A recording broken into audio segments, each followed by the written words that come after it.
Hello everyone, and today we are doing another writing lesson. Today's writing text is this: Going Crazy with MSG. Monosodium glutamate, MSG, is an additive used to enhance the flavor of food. It has a reputation for being used most commonly in Chinese restaurant cuisine, and even spawned the idea of Chinese restaurant syndrome.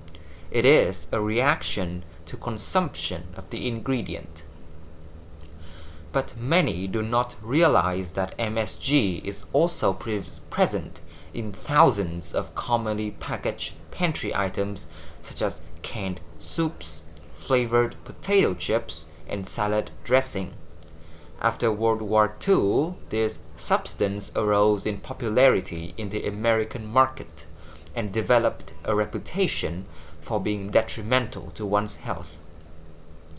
Some experts claim that daily ingestion of MSG can initiate headaches, depression, and fatigue, among other concerning effects. To disassociate their dining experience from the MSG craze, both domestic and international restaurants have posted no MSG notices. These appear in their windows and even on their menus. In an effort to combat this negative media attention, many scientists, aided by the Food and Drug Administration or the FDA, had worked to dull the unsavory reputation of MSG.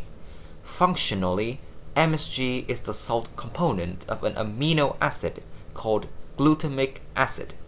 Amino acids form proteins and thus can be found naturally in foods containing protein.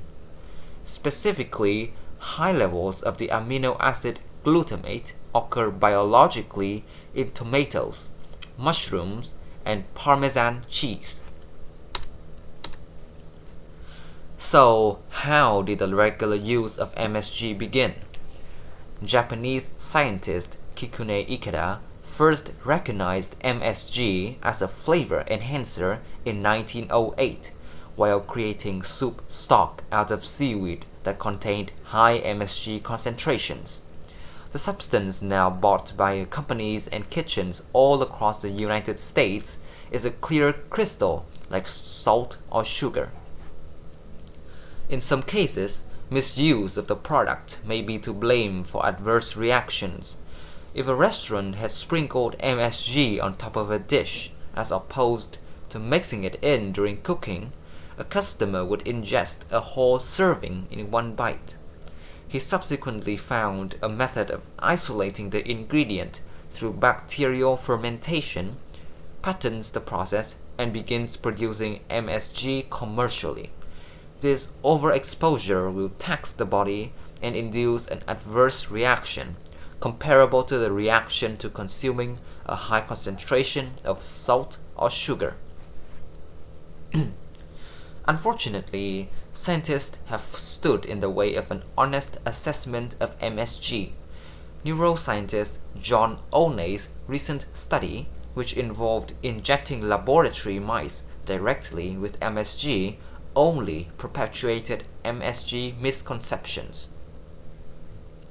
Proportionally, the quantities given to the mice could be fit for a horse rather than a human. Additionally, the substance was released under the skin while humans only introduce MSG to its bodies via the digestive system. This meticulous double-blind study was conducted by scientists from reputable institutions around the world, but only addressed the worst-case misuse of MSG that occurs in some restaurants. Furthermore, those who consumed the placebos in this study reported symptoms as inconsistently as those ingesting the MSG, largely disproving any clear scientific basis for the MSG outcry. Olney's study does not legitimately prove that MSG is harmful, yet the public continues to believe that MSG, other than overeating, is responsible for mass discomfort. This is the chart that shows the percentage of individuals who experienced an increase in symptoms. So the yellowish group is the placebo and the purple is the MSG group. This chart will be asked about later. First question, 12. So we have Chinese restaurant syndrome, and then it is a reaction to consumption. This is a modifying. This is an additional clause. It is a non-essential clause. It usually goes with which, so the sentence will be like Chinese restaurant syndrome, which is a reaction to consumption of the ingredient. But in this case, sometimes you do not use which, and you cannot use it is in place for which, because and even spawned the idea of Chinese restaurant syndrome is not a subject, simply not a subject, and you can't refer to a clause as it. So the best answer here is to delete the underlined portion. So 12 is D.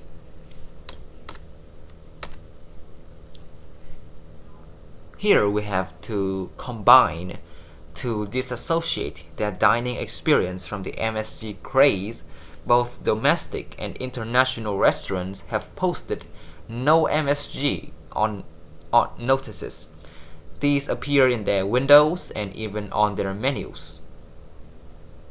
You have to read these very, very, very carefully because they tend to give you really long sentences and tricky combinations. So we will read. Both domestic and international restaurants have posted no MSG and even on their menus. This strategy is employed to disassociate the dining experience from the MSG craze. So A is good, but it is very awkward. The construction is just foreign to me. I don't see anyone using this other than for very specific purposes. B. To disassociate the dining experience, MSG have been posted by both domestic and international restaurants in the windows. Okay, B is good. C. To disassociate the dining experience from the MSG craze, both domestic and international have posted. Okay, good. No MSG notices have been posted in the windows and even on the menus to disassociate the dining experience. So D is fundamentally wrong. Notices are not living things. They can't post by themselves. So D is illogical. We have B and C. Both are correct. But C is the best because why? Because in the SAT you choose active sentences over passive sentences. In writing, active writing is generally better, not better, but more common than passive writing, because passive writing is object oriented while active is subject oriented. But in the SAT you need to pick active voice rather than passive voice. So both B and C is correct, but C is better than B, so 13C. 14. Aided by the FDA, had worked to dull the unsavory reputation. You see that the whole passage is in the past tense. So had worked introduce an unfamiliar and incorrect past perfect tense into this passage, which is obviously wrong. We have to choose the past continuous. No, what is it called? The past perfect continuous? No. So basically here I'll explain. Had worked means that the research is done, right? It's done. No more, nothing attached. But have worked means that it is still working. Have worked in the past, still working now. And if you see yeah, and if you see all the other answer choices, so working, wrong. It should have been working because it is past tense, or going to be working, also wrong because it is past tense. So no change is wrong. B is correct. I don't know. You need to look this up because every other tense is just the past normal tense, but this 14 is the past perfect. You have to change it to match the passage. So it is 14b, have worked. 15. To dull the unsavory reputation of MSG. Now dull here means to reduce. Usually dull means a knife that has become dull, means that the blade is just dull, it cannot cut anymore, the blade is ruined. And in a normal context, dull means like to lessen something, right? So if you think of it that way, it fits. Scientists are working to to remove the unsavory reputation of MSG, but there is a better word, right? We have dispel.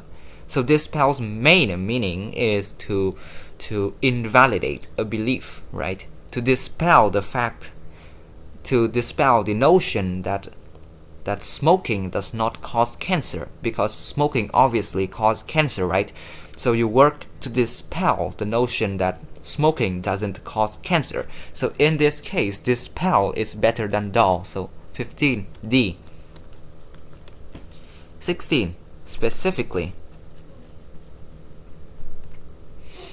If you read the sentence before, so amino acids form proteins and thus can be found naturally in foods containing protein, you will see that the author introduces a variety of fruits, like so food containing protein, and specifically in that group there are these tomatoes, mushrooms, and Parmesan cheese. They contain glutamate, right? And so specifically is correct. A16 is no change. Now, why don't I choose the others? Because however does not fit, you can see. Fortunately, also does not fit. Broadly speaking refers to a generalization, but you do not see a generalization. Instead, you see a specify.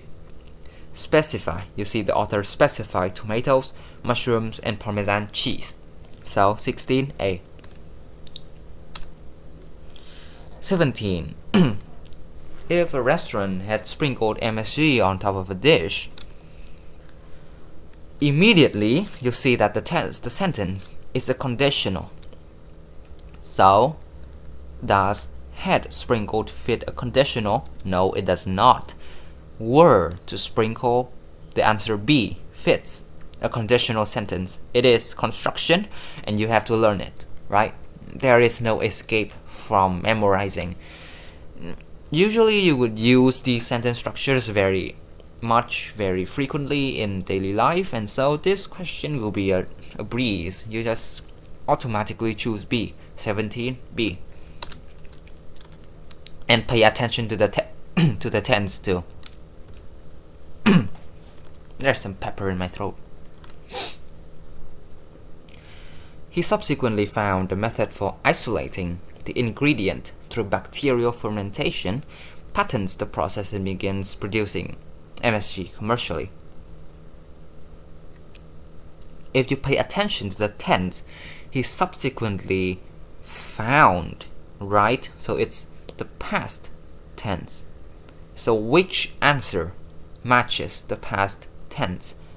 It is C, patented the process and began producing. 18C.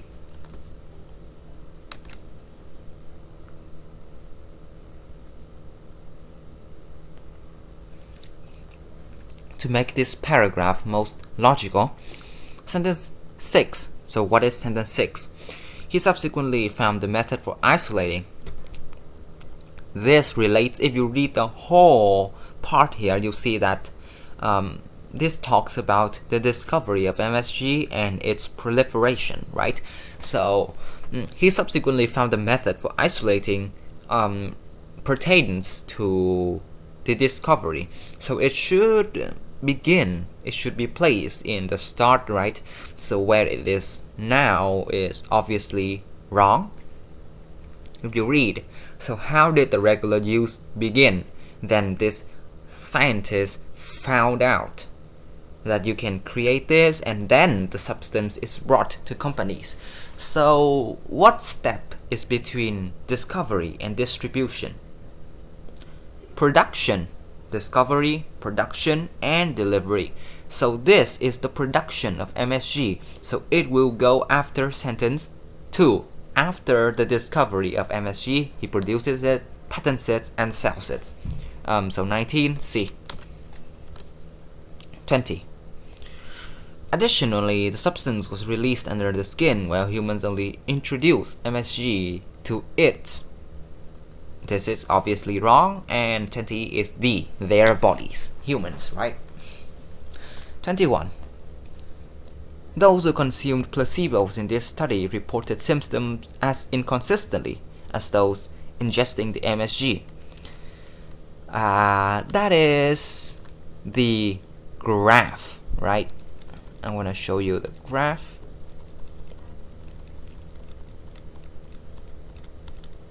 Okay, here's the graph. You see between the placebo group and the MSG group, in headache, right? The placebo group has a higher percentage of incident than the MSG. The fatigue is equal. The depression, the placebo has less. So what does this tell you? There is no correlation between placebo and MSG. 3 groups, same drugs, different results. There is no correlation, right? So it is very inconsistent. No clear conclusion can be drawn from this graph. So if we return to the question, you see that reported symptoms as inconsistently as those ingesting the MSG, and that's exactly what we are looking for, right? 21A. 22. The writer wants a conclusion that conveys how the flaws in John Olney's study have been overlooked by those in the restaurant industry. Which choice best accomplishes this goal? Now, John Olney's study, he aims to prove that MSG is harmful, right? And so the flaws in his study will aim to prove that MSG is not harmful. So by overlooking those flaws, you are assuming that MSG is harmful, right? So we have two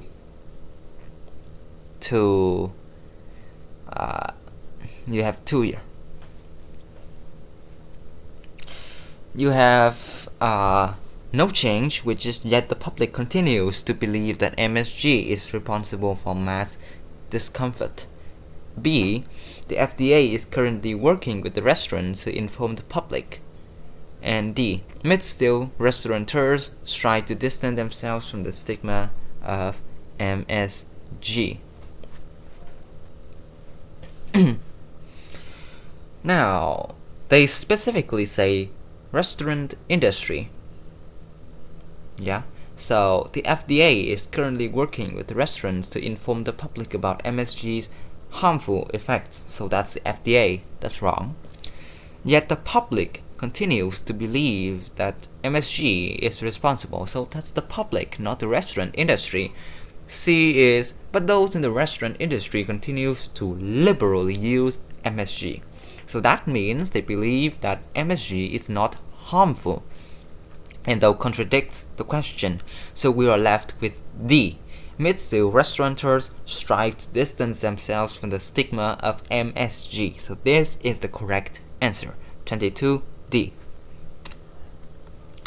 These are the answers. You can check them, compare them, watch the video again, do the test yourself, and then see these.